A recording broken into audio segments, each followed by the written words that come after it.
میری بات آپ نے سن لی، میری سطح بہت بلند ہے، میں نے ان لوگوں کو پڑھا ہے، ایمانداری سے پڑھا، اور ان کے اصل دفتر میں نے کنگالے کہ شیعہ کہاں سے چلے اور ان کا علم کیا۔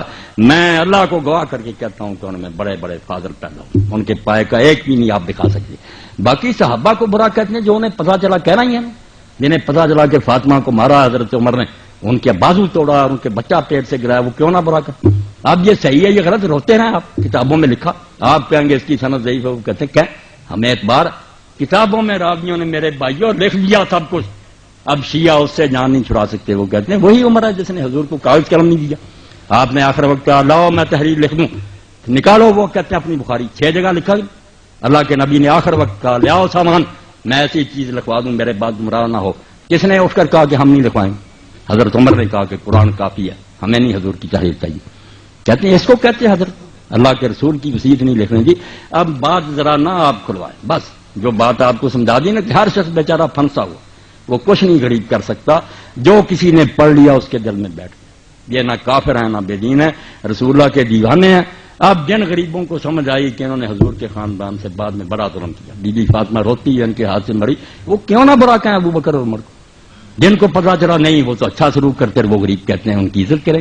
یہ بیچارے بعد میں جو ہم پیدا ہوئے ہمارے بس میں کچھ نہیں ہے، لکھنے والے وہ بھی لکھ گئے، وہ علماء ان کو ممبروں پر سناتے ہیں کہ کون فاطمہ کے گھر پر آگ لے کر گیا تھا، جس نے دروازہ گرایا اور فاطمہ رضی اللہ عنہ کے پیٹ پر گرا اور ان کا بچہ گر گیا، اس صدمے سے مری۔ یہ کتابوں میں درج ہے کہ حضرت عمر نے یہ کام کیا۔ وہ کہتے ہیں اس عمر کو کہتے ہو کہ نیک کو؟ اب جو یہ سنیں گا دل پر ہاتھ رکھ کے گالیاں نہیں دے گا تو اور کیا کریں؟ آپ کے علماء کریں گے یار یہ جھوٹی کہانیاں، وہ بھی سنی بات کہیں گے جھوٹی، موقع پر نہ وہ تھے نہ یہ تھے، لکھنے والوں نے ظلم بھی لکھ دیے، لکھنے والوں نے ان کے عدل بھی لکھ دی، بعد میں جو پیدا ہوئے غریب پڑھتے رہے، مگر یہ صبر کر جائیں، بالکل ایک دوسرے کو گلے لگا لیں کہ بھائی آپ نے جو سنا اس کو مانے، ہم نے جو سنا اس کو مانے، رسول اللہ کو تو سب مانتے ہیں، آؤ بھائی بن جائیں، مل کر رہیں، وہ بندے اچھے تھے یہ برے تھے، اللہ فیصلہ کرے گا، اس پر آ جائیں انشاءاللہ نا یہود نصارہ کچلے جائیں گے۔ اور اگر آپ نے یہ بحثیں چھڑی رکھی کوئی عالم مناظرے سے انہیں ختم نہیں کر سکتا۔ آپ آج سن لیں، میرا یہ ریکارڈ پہنچا دے، جو بندی ہو بریلوی ہو شیعہ میدان میں آئے، مجھے لے جائیں انٹرنیٹ پر، یہ سارے گروہ بیٹھ لیں، میں اکیلا ہی ہوں گا، منوا دوں گا کہ سارے اپنی اپنی ذات پر سچی، یہ کتابیں نکال لو۔ اب جس شیعہ نے یہ سنا کہ عمر نے یہ ظلم کیا وہ کیسے نیک کہے گا؟ کرو بات انصاف، اور جو کہتا وہ اتنا نیک تھا وہ برا کیسے کہے گا؟ مگر کتابوں کا کون فیصلہ کرے کہ ان میں سے کون معتبر ہے؟ یعنی ہم کہیں گے ہماری معتبر ہے، وہ کہیں گے ہماری معتبر ہیں، سب کے حال تہجد گزار ولی روزے رکھنے والے بیچاروں نے جو سنا اس پر لگے ہوئے۔ خدا کے لیے اس بات کو سمجھنے کی کوشش کریں، جو سنا ہے لوگوں نے اس پر پھنسے ہوئے، کوئی بے دین نہیں مرنا چاہتا نہ کوئی برا، باقی جو پیٹ کی خاطر لڑا رہے ہیں نا ذاکر وغیرہ اور ادھر ہمارے ملا، یہ تو بیچارے ان کا دھندا ہے، ان کی بات نہیں، عالم اگر کھوائے وہ سامنے آئے، میں اس سے بات کروں گا۔ کیا نکالو اپنی کتابیں، یہ ہدایہ سے بڑی کوئی کتاب آپ کی ہے؟ کیوں اس میں لکھا ہے کہ شیعوں کے ساتھ رشتہ داری جائز ہے؟ کیوں ان کے لکھا ہے کہ ان کے پیچھے نماز جائز؟ یہ شامی نکال لیں آپ، صاف لکھا کہ جو مفتی محمد شفیع رحمۃ اللہ علیہ دیوبندی، یہ تقی عثمانی کے والد سے امداد المفتی یہ نکال، اس میں جب لوگوں نے پوچھا کہ شیعوں سے رشتہ داری، انہوں نے کہا جو گاڑیاں بھی دیتے ہیں حضرت ابوبکر عمر کو ان کو کوئی کافر نہیں کہہ سکتا، اور لکھا کہ جو خلاصہ الفقہاء میں لکھا کہ یہ کافر ہے، قول مخالف للاجماع، یہ خود مفتی محمد شفیع صاحب نے کہ بالکل ردی قول ہے، گالیاں دینے سے کوئی کافر نہیں ہوتا۔ ایک بےہودگی کہہ سکتے ہیں کافر کیسے ہوگا؟ کافر ہوگا کوئی کمبخت جب یہ کہہ دے گا کہ اب میں محمد رسول اللہ کو نبی نہیں مانتا۔ یہ کلمہ پڑھ کر اسلام میں آیا تھا، نہ ابو بکر کا کلمہ پڑھ کر آیا تھا، نہ علی کا آیا تھا، یہ بعد میں آئے، حضور کا کلمہ پڑھا تھا۔ جس کمبخت نے اس میں شکدار کر دیا نا کہ اب مجھے یقین نہیں رہا، میں نہیں آپ کو نبی مانتا، کافر ہوگا، صرف وہ حرامی ہوگا، باقی کافر نہیں ہوگا جتنا چاہے مناظرہ کرے۔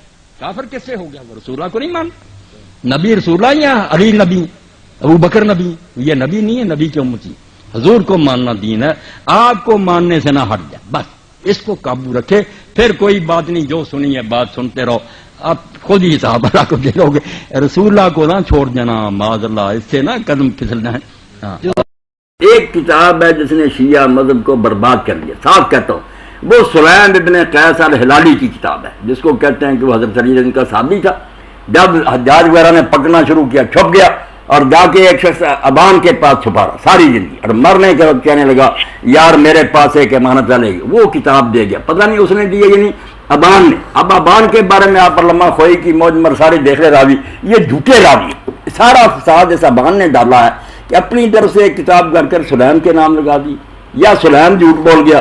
اس کے علاوہ دنیا میں یہ ظلم کہیں نہیں ہے. یہ جتنی باتیں نا آپ کتابیں نکلوا کر ثابت کریں شیعہ علماء اپنی کتابوں سے کہ یہ راوی سچا با جس نے یہ کتاب پھیلائی, سارے ظلم کے انہوں نے یہ کیا, حضور کے بعد یہ کیا, تو خدا کے لیے شیعہ حضرات بھی توبہ کر لیں. یہ ظلم ان نے کوئی نہیں دیکھے, نہ سنی, یہ اپنی طرف سے باتیں کریں, یہ بھی موقع پر نہیں تھی. جو بات دلیل سے ثابت ہوتی ہے اس کو لے لیں. میں نے یہ کاغذ قلم کے بارے میں صاف کہہ دیا نا کہ حضرت عمر رضی اللہ عنہ نے جو کچھ کیا غلط. ابن حزم جیسے کہتے ہیں کہ انہوں نے بہت بڑی خطا کی ہے, انہیں کیا حق تھا, حضور لکھوانا چاہتے لکھوانے دیتے. جو بات صحیح ہوگی شاہ صاحب میں وہ کہہ دوں گا, مجھے کسی کا ڈر نہیں, نہ میں پرواہ کر لوں, مگر بات کو بڑھانا بننا چاہیے اپنی حد سے, جتنی ہے اتنی رکھے. علامہ صاحب بات یہ ہے نا, آپ دیکھیں نا کہ جو مشہور اس وقت صحابی تھے, حضرت سلمان فارسی, حضرت ابو ذر غفاری, حضرت بلال, حضرت عمار بن یاسر, حضرت ابو ایوب انصاری, حضرت مقداد اور حضرت شعیب, حضرت علی علیہ السلام, یہ جو ہے نا اس میٹنگ میں شامل نہیں تھے جس وقت یہ شکیفہ جو ہے نا وہ شکیفہ میں یہ جو میٹنگ ہوئی تھی خلافت کی. تو پھر حضرت علی علیہ السلام نے جو ان کی بیعت وغیرہ نہیں کی تھی, یہاں تک کہ آپ کی جو دو تین میں نے سیڑھیاں سنی ہیں جس میں آپ نے کہا ہے کہ جی عمر جو ہے وہ آگ لے کے آپ کی بیٹی کے دروازے پر آئے تھے اور وہ دروازے کو دھکا دیا تھا, ان کا بازو ٹوٹ گیا تھا, بچہ شہید ہو گیا تھا. آخر یہ سارا چکر پھر کیوں ہوا؟ یہ شاہ صاحب آپ نے اچھا کیا, میری بات کو دنیا میں بہت شیعہ حضرات نے بگاڑا, سنی میرے خلاف فتویٰ آپ تیار کر رہے ہیں. حالانکہ میں نے جب یہ بات بیان کی اس کا سیاق اور تھا, میں نے یہ نہیں کہا تھا کیسا ہوا, نہ میں اس کا قائل ہوں. اگر ہوا ہوتا سلیم بن قیس جس کا میں دیکھا اس کی جھوٹی کتاب کے علاوہ یہ باتیں ہوتی تو میں حضرت عمر کیوں کہتا, میں آپ سے پہلے بڑھ کر اس کو برا بلا کہتا. یہ سارے قصے کہ دروازہ توڑا گیا, آگ لگائی گئی پیٹ پر, یہ جعلی لوگوں کی روایتیں, شیعوں کی بھی میں نے دیکھ لی, ان کے بھی کوئی اس کے معتبر راوی نہیں, بنائی ہوئی بات ہے, ایسا کوئی قصہ نہیں ہوا.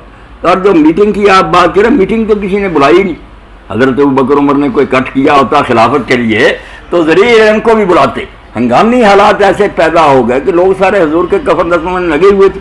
آپ وہاں سکیفہ بنی ساعدہ میں انصار جمع تھے, کوئی وہ بھی سازش نہیں تھی, وہ سردار سے حضرت صاحب مدینے والے اکٹھے تھے کہ حضور کا انتقال ہوگا, صدمے سے بیٹھے تھے.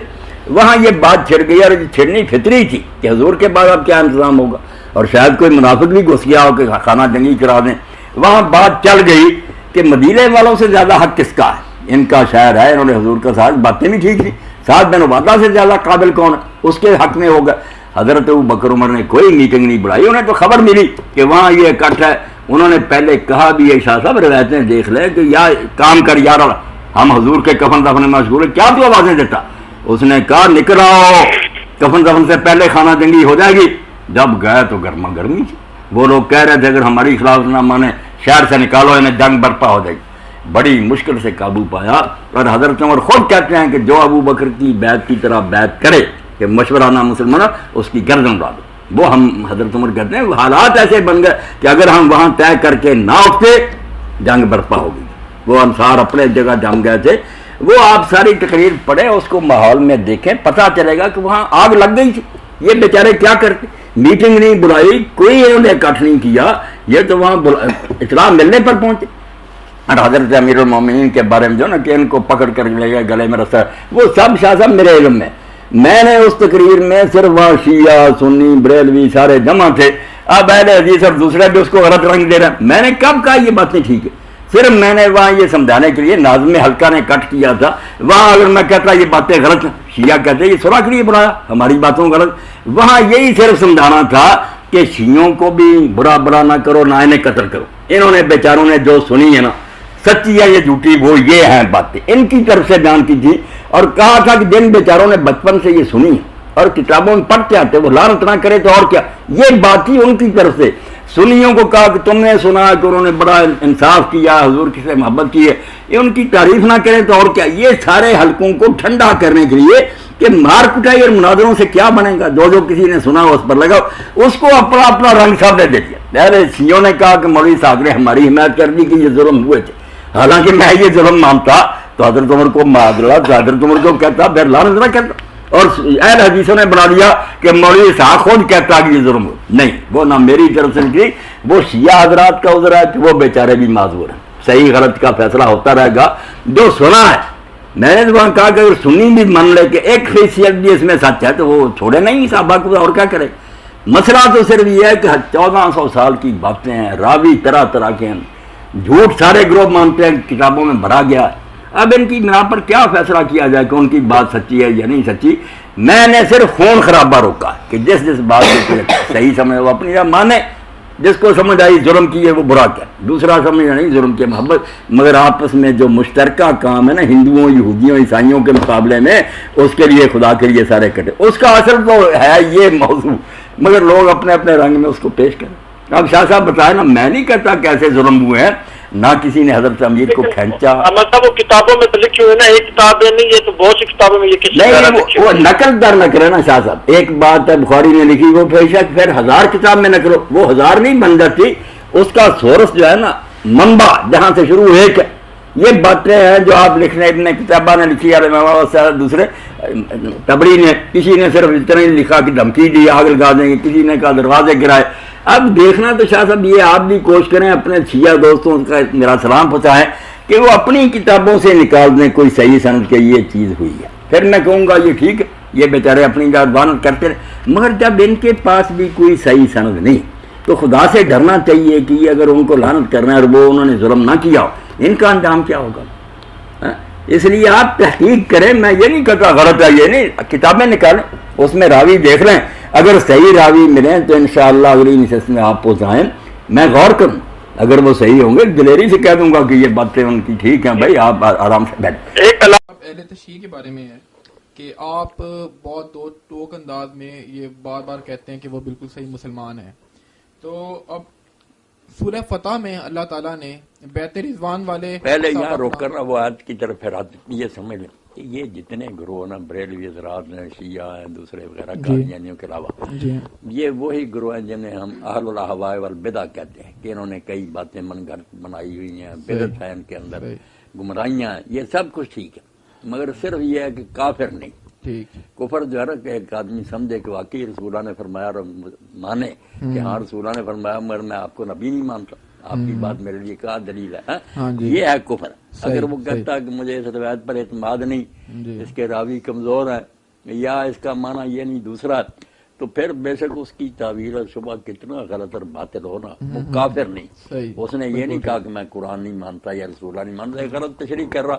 تو یہ اور ہمارے اس جمعہ کا خطبہ بھی یہ تھا کہ شبہ فاصلہ جو نا وہ غلط خیال کتنا غلط ہو، مگر جب انہوں نے پناہ لے لی کہ اس شبے کی وجہ سے ہم نہیں یار مانتے یہ بات، تو پھر وہ کافر ہونے سے بچ گئے۔ اگر کھلم کھلا کہتے بغیر کسی شبہ کے کہ بالکل ٹھیک ہے یہ بات مگر ہم نہیں مانتے اس کتاب کو، نہ اس نبی کو مانتے، یہ سارا کفر ہے۔ بس میرا کہنا یہی، یہ نہیں کہ یہ لوگ بدعتی نہیں یا ان میں گمراہیاں نہیں، سب کچھ ہیں، یہ گمراہ اور ضال فرقوں میں سے ہیں، مگر کافر نہیں، کفر نام کی کوئی بات آپ کریں نا۔